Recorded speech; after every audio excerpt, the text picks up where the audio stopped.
Welcome back to Pleb Underground. I hope everybody had a great weekend. We are the signal without the slop. Let's dive into it. We've got a lot of news that we're going to cover. Guess this week is kind of starting off a little lackluster, right? Markets are kind of just sitting on edge. I guess we're still waiting for information. Anyways, let's take a look at the stories that we're going to be reviewing. So I don't know if you guys saw, but apparently, Donald Trump was all excited that we were gonna play with our bitcoins. But what he didn't tell us was, it looks like those IRS agents aren't going away anytime soon. Yeah, not so fun. Kenya is actually going to be surprising us with how they're using Bitcoin. Now, before we get into that Kenya story, though, I just want to preface this. It's going to be a lot of, specifically shitcoiners are not going to be happy about this. Possibly the people that are trying to sell you the narrative that Bitcoin is dying, they're also not going to like this either. Apparently the global south can use Bitcoin. So we're going to dive into that story as well. Philippines, right? The Philippines is also going to be placing a big bet on Bitcoin, or at least they're going to make a motion for it.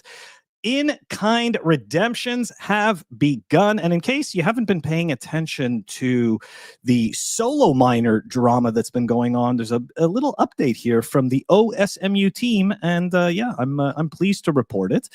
And yeah, also a new bill that's being floated out of Pennsylvania. Bitcoin holdings restrictions proposed for public officials. And of course, guys, I feel like I have to repeat it every episode. We're also going to do a review of what happened in Paper Bitcoin Summer, right? Because every single day is Paper Bitcoin Summer, and we can't not report on what's happening.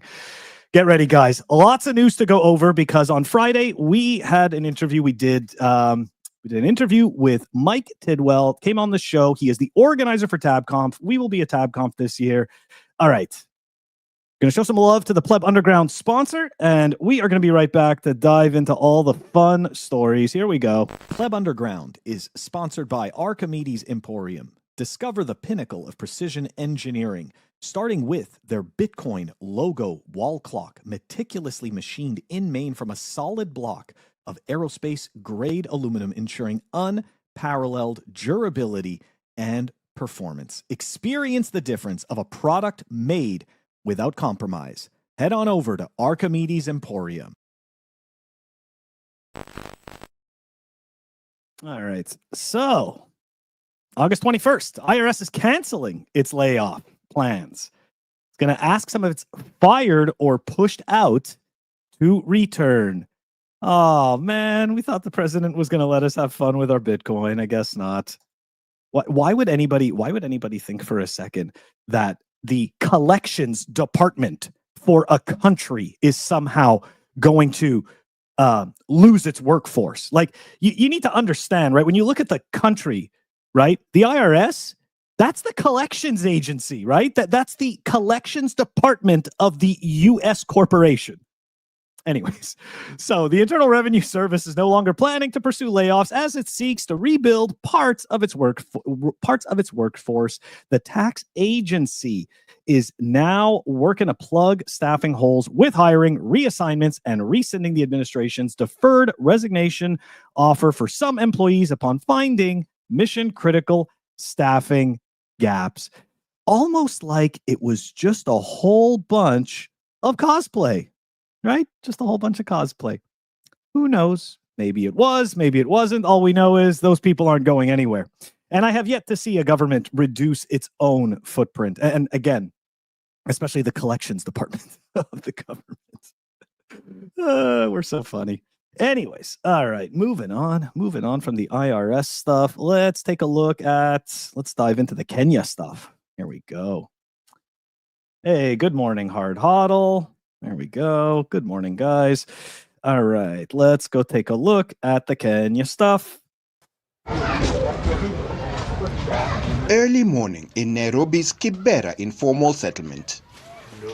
A team of young men and women who are part of a waste collection group go door to door collecting garbage from the area residents. The group charges a waste collection fee for their services. Some of the residents pay the fee using the cryptocurrency Bitcoin. I prefer to pay my garbage collection using Bitcoin because its transaction cost is really low. Oh boy. That's fighting words. Transaction cost is low. These people are just using it. How dare they? What about my stable coins? And of course, my super fast shit coins that have no fees. Well, what about those? Come on. It's something like 0.0 something percent. I've been using it for a while now and it's really convenient. Ronnie Mdawida and his team regularly undertake what they refer to as community meetups, where residents in the area are taken through learning sessions to understand more about Bitcoin. For example, how to purchase Bitcoins using Kenya shillings. Among those who take part in these meetups are local traders from the area, a group that Ronnie says was key in encouraging the use of Bitcoin in Kibera. For merchants to exist, we first of all needed to have people who are earning in Bitcoin, but now also, we also needed people who are willing to accept Bitcoin as a means of payment for it to happen. One of those who attends the community learning sessions is Ruth Kwamboka, a local merchant in the area.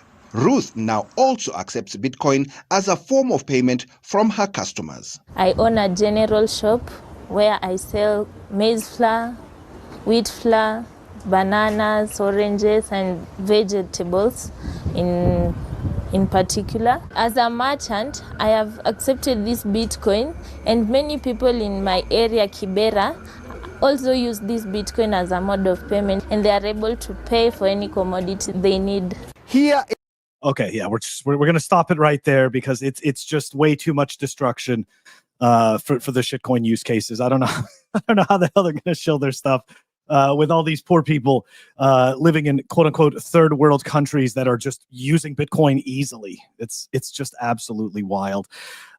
Look, you know, this is something that I have said in the past, right? I know that a lot of people appreciate the financialization of a whole bunch of rich people that mooch off of the system and, you know, create financial products. I get it, right? I get that stuff. But the reality of the matter is, I'm more excited about these people in Kenya simply just using Bitcoin, storing their value, their time in Bitcoin. This is what it's about. Oh, and look, you want to make it more worthwhile? You want to make it more valuable? You could just accept Bitcoin for your work. You know? It's that easy. I told you guys I'm going to be at TabConf. I'm getting a bunch of t-shirts made. How do you think I paid for those shirts? I paid for them in Bitcoin. Why wouldn't I do that, right? It's a fellow Bitcoiner. It's like, that's how easy it is. This is really how easy it is. Anyways, go Kenya. I'm, you know, like, that's some good bullish news. That's right. I don't get super excited about fucking equities and stuff like that, but I do get excited about genuine, real human beings actually using Bitcoin. I know, sounds crazy. It's not so fun, right? It's not as fun as praising the rich guys, is it? But that's okay. I don't really care. Anyways, let's continue on. Kenya, solid story. All right, let's go take a look at the. I guess we'll take a look at the paper Bitcoin summer. Why not? Right? Or you know what? Maybe not. Maybe we won't do paper Bitcoin summer right away. Let's do the in-kind, right? So you guys know that I've been following this story, right, about the in-kind redemptions. Essentially, different Bitcoin cheerleaders and you know, people who have been explaining these stories have been talking about how amazing it's going to be that there's Bitcoin in-kind redemptions and people are going to be able to redeem their shares for actual Bitcoin and blah blah blah. So look, that's it. Bitwise finally processed their first in-kind redemption. Keep in mind, the only organizations that can do this are companies like Goldman Sachs. All right, the JP Morgans, they had the banks, right? Authorized participants. If you are not an authorized participant, then you cannot redeem your shares for Bitcoin. It's that simple. Now, I'm not saying that, oh, it's bad that this is how it is. No, I'm just saying that this is just being accurate about who can actually do these in-kind redemptions. It's definitely a start. Will we end up seeing in-kind redemptions at the retail level at some point in the future? I have no idea. I would personally guess not, but you know what? The world has a way of just amazing us, and who knows? That could totally be happening. But I wouldn't bet on it. I would bet on the fact that it's mostly going to it's probably going to stay as in-kind redemptions strictly for the authorized participants, i.e. the banks and the investment institutions. All right, but still a good thing, right? Still in the right direction. And let's take a look at the, all right, maybe we'll do the review of we'll do the paper Bitcoin review now. Sometimes I like to save this towards the end. But you know what? Let's go through it. So guys, it's no surprise, right? Strategy bought some Bitcoin over the weekend. Now look, for the people who are regular viewers of this show, you know that I am a critic of the Bitcoin treasury companies that do not have enough cash flow and revenue to sustain their operating business. And I understand, of course, they can create shares and bond products, blah, blah, blah. Okay, fine. But the reality is that they're not actually getting any new revenue from the actual products or services the business does. Anyways, that being said, something you guys might want to notice, right? Obviously, as MicroStrategy, right, continues to buy Bitcoin, their average price keeps going up. Now, this may not matter to most people because, of course, right, we've all drank the Kool-Aid. Bitcoin's going up forever. So it doesn't really make a difference that he's paying more for Bitcoin. But I got to tell you, I'm putting on the, hey, Porsche just bought their software. Hey, good stuff. They got one customer. That's fantastic. Hey, see, they are going in the right direction. Not bad. Not bad at all. No, I'm just kidding. I know that they have government contracts and stuff like that, but in all honesty, hard hodl, they're going to need way more than Porsche just using their software. If you take a look at their revenue and everything. But anyways, so I think that this is very interesting that this average price is going up of Bitcoin, because I think it's going to make for an incredible story. Everybody keeps talking about how in a bear market, right? Saylor doesn't have much debt, right? They only owe like $11 billion on the $71 billion of Bitcoin that they have. So of course their debt is very serviceable, and nobody wants to talk about that they, could end up in a situation where they would have to sell their Bitcoin, right? Nobody wants to talk about those things. But the reality is that I think this is shaping up to make a very interesting story for when things inevitably turn around. So that number is the number that I'm watching. His average price per Bitcoin. Okay? His cost, right, per Bitcoin. I don't know why, but I got this feeling that once we get to a certain threshold, story's going to change. Anyways, he should be there should be some news about the inclusion for the Standard & Poor's. All right, we're going to move on from MicroStrategy, or actually wait. One more thing about MicroStrategy, right?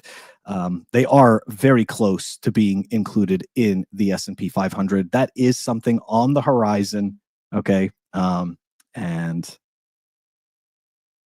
it's going to make many larger institutions have to purchase shares. So when people talk about systemic risk, that's the type of stuff that they're talking about, right? Exposure to all these different companies. And again, right, if he is able to service the debt, keep the wheels moving, keep growing, there is, the systemic risk is minimized.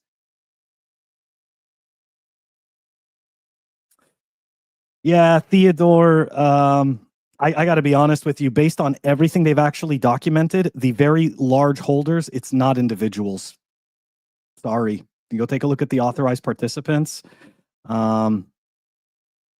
Majority, it's the large institutions and the banks. But either way, it doesn't matter. My point is that us, right, me as the little peon, right, that goes and buys shares of these ETFs, I am not able to go and redeem them for Bitcoin. That's just the point, right? I'm just trying to be clear about that. Anyways, all right, moving on from the strategy stuff. Hey, what's happening? Hola. Okay. moving on from the strategy stuff, let's continue on with Paper Bitcoin Summer. It is not finished. We got more stuff. Take a look at that. CalSTRS, right? CalSTRS bought another $17.5 million of MSTR. Notice they bought it before the inclusion into the S&P. So they're probably, once that actually happens, I do believe that that is going to happen. That's going to end up being one of those things that the tide that lifts all boats. So yeah, hey, look, obviously I'd rather these institutions, if they're going to be buying it, I'd rather they actually hold real Bitcoin. But look, step in the right direction, I guess. Stonks.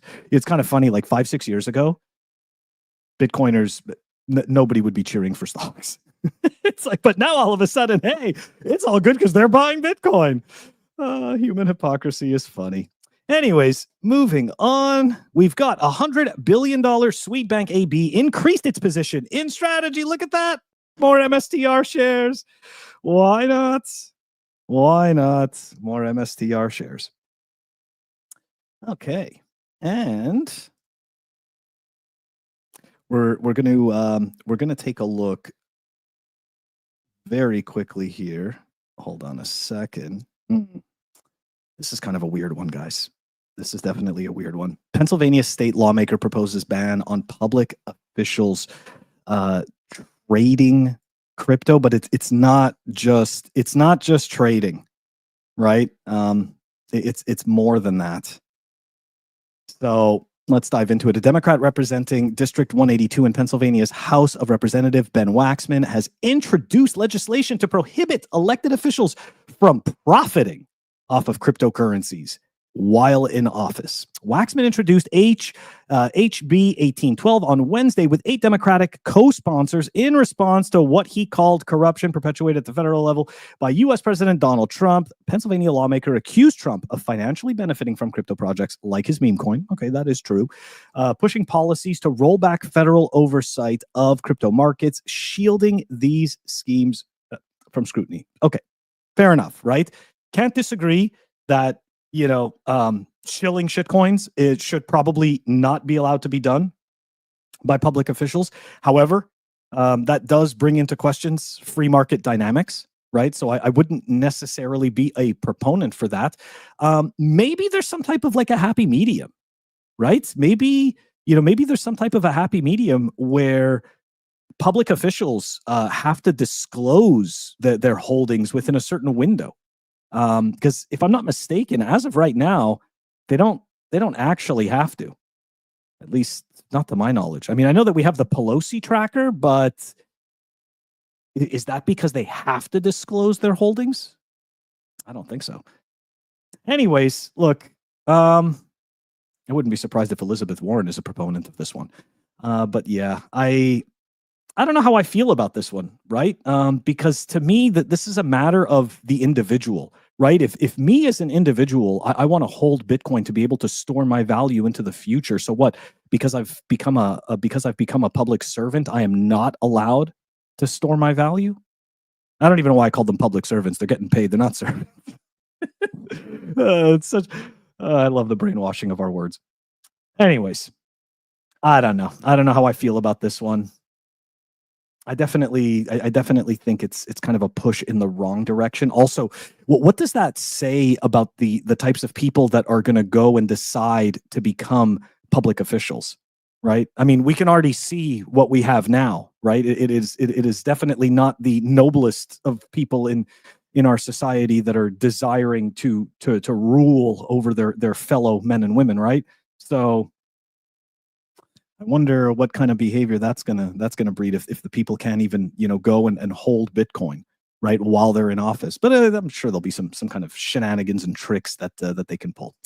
Anyways, all right, guys, here we go. Let's dive into where are we going? Philippines, right?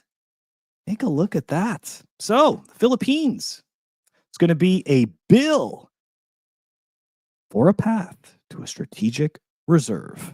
This is what they're saying. I like it. I like where that's going. Let's see how feasible that is, though, right? Congress of Philippines is weighing a proposal that could see the country's central bank establish a strategic Bitcoin reserve. The bill, called the Strategic Bitcoin Reserve Act, aims to mandate the BSP to buy 10,000 Bitcoin. The asset would be locked in a trust for at least 20 years. Okay, so I'm seeing some multi-sig action here. Why not? That's good stuff. At least that's the way I'm taking it, by them saying it's locked in a trust. The coins could not be sold, swapped, or disposed of except for when retiring government debt. I mean, look, the story sounds good, right? That's definitely a feel-good story that that essentially leans into possible altruistic motives, right, for the government. So that sounds good. Again, right, I hate to be the person that's in the middle of the road and objective, but the reality is let's see where that actually goes. But I do appreciate their framing, right? Because like I said, their framing to me seems as though they'd be talking about a multi-sig, and it looks like, unlike countries like Germany, and how much did they sell again? Ooh, what was that? They sold it. They sold all their Bitcoin at like 56K or 58K or something like that. I don't remember anymore, but Germany down bad on that one. This would maybe stop the Philippines from erecting themselves in the same way Germany did. So just some food for thought. Guys, that does it for us. That does it for this daily episode of Pleb Underground. Don't forget to check us out on our audio-only platforms, right? Apple Podcasts. We are on Spotify. And also, if you want to stream us sats, check us out on fountain.fm. That does it for us for today. I will catch you all tomorrow. Peace.